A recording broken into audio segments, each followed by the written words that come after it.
काम वाम सब छूट गए। अब जब से माँ के दरबार में आया तब से काम भी है, अच्छे से चैन से रह रहे हैं। 8-9 महीने से तो हमारी जॉब एक भगवान ने फूल दिया था वो भी नहीं रहा। अपनी गलती क्या करी? हमने गलती करी थी ना, करी थी माँ, अपने भगवानों को छोड़ दिया था। अपने भगवानों को छोड़ के दूसरे के किसी पाखंडी के चक्कर में पड़े थे। पाखंडी हुआ ना वो, तो जिसने हमारा नाश किया, गुरु बनाया था, हमने अपना गुरु बनाया था हमारा। भगवानों को मतलब बाहर निकाल दिया था हमने उसके कहने से। बस उनके उसके जो देवी देवता थे उनको हम पूछे। उसको जब से हम लेके आए थे, जब से घर का नाश ही हो गया। अब जब से आपके आए माँ, जब 2-2.5 साल हो गए जो भटकते रहे, तो कोई रास्ता ही नहीं मिल रहा था। इतना बुरा हाल हो गया था, घर चलाना मुश्किल पड़ रहा था। जब से हम आपके पास आए, जब से पहली चौकी में मेरी नौकरी नहीं लगी, तो 2-2.5 साल से मेरी नौकरी नहीं लगी। और नौकरी भी इतनी अच्छी जगह लगी, आशीर्वाद से सब कुछ अच्छा है, सब चीज़ सही है। बोलो सच्चे दरबार की जय। माता रानी, ये सत्य है कि आप अपने घर के कुल के देवी देवता छोड़ के और आप बाहर वाले देवी देवता पूजते हो। तो आपने अभी सुन लिया कि इनके साथ क्या हुआ। इनका घर बर्बाद, कर्जा, बच्चा भी इनका चला गया गोद में खेलता हुआ। ठीक है, गुरु बनाओ, गुरु ज्ञान का है। गुरु जबरदस्ती ये नहीं कर सकता है कि हाँ भाई तुम इसी को पूजो, मेरे वाले को पूजो। ये गलत है। जो आपके कुल के देवी देवता हैं वही आपकी रक्षा करेंगे, वही आपका पहरा देंगे और वही आपका कल्याण करेगा। जब आपने गुरु का मतलब है गुरु को ये समझाना है कि देवी देवता मानो। गुरु ये नहीं कहेगा कि अपने घर के देवी देवता बाहर निकाल दो और जो मैं बोलूँ तुम वो करो, वो गलत है। आज ये बच्चे कितनी परेशानियों में जूझ रहे थे, जहाँ जब से मैया के पास आए हैं, माता रानी का हाथ थामा है, माँ ने इनको सही रास्ता दिखाया और इनको बताया कि हाँ ऐसे नहीं ऐसे करो। तब से इन बच्चों की जिंदगी में सुकून आया, शांति आई। किसी के भी कहने पर आप ऐसा कोई कार्य मत करो जिसका आपको उल्टा भुगतान करना पड़ेगा। इन बच्चों से पैसा भी छीन लिया उस गुरु ने, इन बच्चों से उल्टे सीधे काम भी करवा लिए और इनके जो देवी देवता थे उनको भी हटवा दिया। तो देखो ये कितना गलत काम है।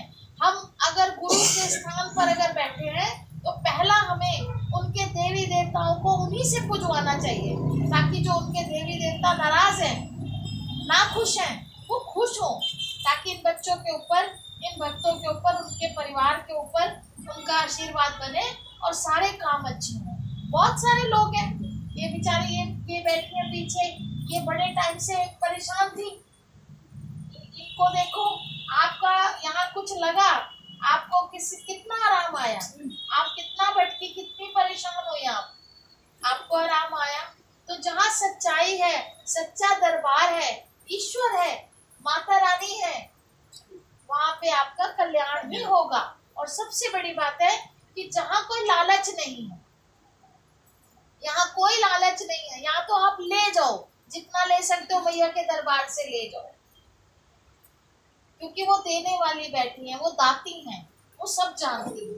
तो हमारा यही है कि बेटा मानो सबको, इज्जत सबको दो, लेकिन अगर कोई तुम्हें उल्टा चलाए या तुम्हें कोई अपने देवी देवताओं से दूर करे तो समझ जाओ आपकी बर्बादी शुरू। मैं माँ साईं बाबा को बहुत मानती थी, वर्ष भी किया इनका, मंदिर में जाके इनका उन्होंने मुझे स्पेशल बुला के घर पे इनको बोला कि उसको लेके आना, मैं समझाऊंगा तब वो मंदिर हटाएगी, नहीं तो नहीं हटाएगी। क्योंकि मैं साईं बाबा को इतना मानती थी और मुझे दिखते भी थे सपने में, जैसे मैं याद करती थी तुरंत दिखते थे और आशीर्वाद भी देते थे। और साथ में मेरे साथ चुनरी और नारियल भी बंटवाया है साईं बाबा ने मेरे साथ में।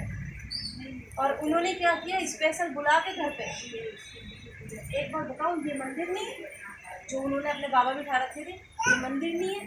भगवान मंदिर में अच्छे लगते, घरों में अच्छे नहीं लगते। और तुम्हें एक काम करना है, ऐसा मंदिर लगाना है, नहीं तो देखो अगर इसको कुछ हो गया तो हमारी कोई जिम्मेदारी नहीं है, इसकी जिम्मेदारी तुम लोगी। क्योंकि इनके भाई तो वहाँ पहले से जा चुके थे, वो अभी भी वहीं फंसे हुए हैं, वो अभी भी फंसे हुए हैं। कोई बात नहीं, उनका कर्म उनके साथ, आपका धर्म, आप नसीब वाले हो, खुश नसीब हो जो आपको ईश्वर का वापस आपको आशीर्वाद मिल गया, आपके घर में वापस मंदिर बन गया। जिस घर में मंदिर नहीं वो शमशान बराबर। शमशान ही बन गया था, वो बिल्कुल खत्म हो गया था सब कुछ। जिस घर में मंदिर नहीं होता वो शमशान के बराबर होता है, ये बात आप याद रखना। और यहाँ तक कि शमशान में भी देखो भगवान बैठे हैं, वहां पे भी माना जाता है, तो घर के अंदर कैसे नहीं होना चाहिए।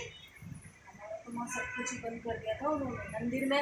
और तो और हम मंदिर के सामने से निकल रहे तो हम ऐसे प्रणाम भी नहीं, छूना भी, नमस्ते भी नहीं करनी है। मैं तो माँ फिर भी करती थी। साईं बाबा का मंदिर, जहाँ भी कोई भी मंदिर निकला उन्होंने ही तो दिया है। आप बताओ ना, आप एक ढोंगी के साथ जुड़े, आपको क्या मिला? माँ बस और वही है आप ना। ईश्वर से जुड़े और आपका देखो नहीं कितना पता था कल्याण। माँ, जिधर बस लगता था ना कि हाँ कोई बता रहा है तो उधर चलो। परेशानी इतनी थी माँ, जिधर कोई बोल रहा था उधर ही चले जा रहे हैं। कितनी जगह गए यहाँ के अलावा? बहुत जगह गए। 3-4 जगह तो माँ एक जगह और गए थे हम, उन बाबा से पहले भी, जो हमने बाबा गए थे उनसे पहले भी हमने कहीं दिखाया। उन्होंने भी जब लगा ना कि ये बार बार आ रहे हैं, कुछ हो नहीं रहा, उन्होंने क्या कहा, तुम मुझे 6,000 रुपये दो। 6,000 मांगे थे, 6,000 रुपये दो, मैं तुम्हारा एक ही बार में फंड काट दूंगा, तुम्हें दोबारा नहीं आना पड़ेगा। 6,000 रुपये ले लिए माँ, उसने तो फोन भी उठाना बंद कर दिया। यहाँ तुम्हारा कोई पैसा लगा? हमारे तुम्हारा 1 रुपया भी नहीं लगा, बंद कट गए। आराम से विराजने वाली विराज गई। सोने के लिए भी माँ